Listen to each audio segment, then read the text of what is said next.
Ba't ba ako nagsalita ng ganun? No, ito na lang. Kasi Okay. I've been waiting for a sorry. A personal sorry. Oh, Ayaw mo na basketball player talaga? Kahit NBA? I don't like boys na. Ayaw mo na boys? Para kanino pa yung pagpapakita mo ng goiter kung hindi ayaw mo ng kaligaw? OMG! I love you!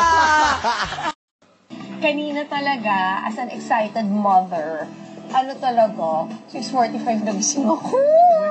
Eh, walang alarm, walang anything, tumayo talaga ako. Mga kababayan! Amoy ulam na ba kayo?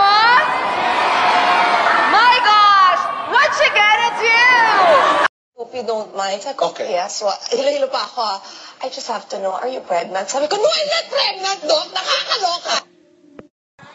Sobra na. I promised my sisters I would be strong. But it's so unfair. Ba't ba ako nagsalita ng ganun? No, ito na lang. Kasi Okay. I've been waiting for a sorry. A personal sorry.